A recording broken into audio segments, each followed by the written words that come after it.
নারায়ণগঞ্জের রূপগঞ্জের চনপাড়া পুনর্বাসন এলাকায় সন্ত্রাস, চাঁদাবাজ ও মাদকের বিরুদ্ধে প্রতিবাদ সভা করেছে স্থানীয় যুবদল ও সাধারণ জনগণ। শুক্রবার বিকেলে উপজেলার কায়েতপাড়া ইউনিয়নের চনপাড়া পুনর্বাসন এলাকায় এ কর্মসূচি পালিত হয়।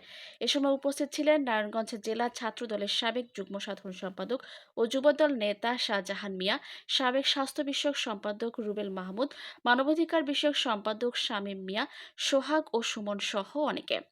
প্রতিবাদ সভা শেষে একটি বিক্ষোভ মিছিল বের হয়। মিছিলটি পুনর্বাসন এলাকার বিভিন্ন সড়ক প্রদক্ষিণ করে।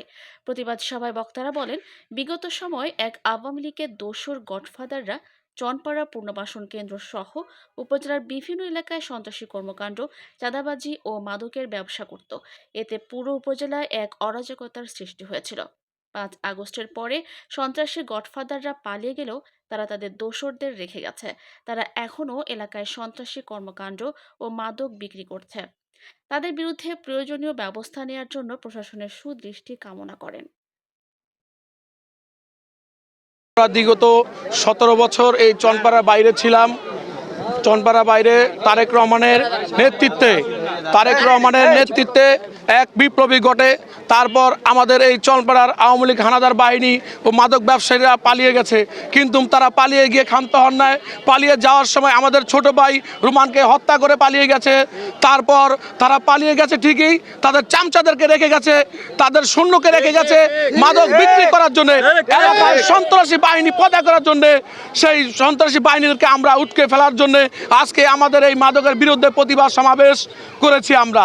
প্রিয় নেতৃবৃন্দ, আপনারা জানেন দীর্ঘতর সময় আমাদের কোনো অধিকার ছিল না, আমরা কোনো সমাবেশ করতে পারি নাই, কোনো মাদকের বিরুদ্ধে প্রতিবাদ করতে পারি নাই। তাই আমরা আজকে পেরেছি। এই জন্যে আমি আমার নেতৃবৃন্দ সকলকে ধন্যবাদ জানাচ্ছি। এর সাথে আমি দীপু ভাইকে ধন্যবাদ জানাচ্ছি যে দীপু ভাই যে উদ্যোগ নিয়েছে, চনপাড়া কেন সারা রূপগঞ্জ থেকে মাদককে উঠকে ফেলে দিবে, দীপু ভাইয়ের নির্দেশে মাদক করে দিবে শেষ। আমরা এই দীপু ভাইয়ের নির্দেশে আমরা এই সমাবেশটাকে দেখেছি। ইনশাআল্লাহ আমরা বলবো, আপনারা আওয়ামী লীগ করছেন ভালো কথা, আপনারা মাদক বিক্রি করছেন ভালো কথা, চনপাড়ায় বসবাস করতেছেন ভালো কথা, কিন্তু ভালো হয়ে যান।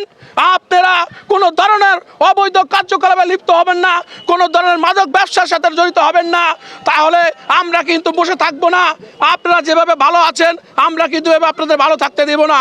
যদি আপনারা ভালো না হন, প্রশাসনিকের সহায়তা নিয়ে আমরা আপনাদের এক এক করে ঘর থেকে ধরিয়ে দিব যারা মাদক ব্যবসার সাথে জড়িত হন।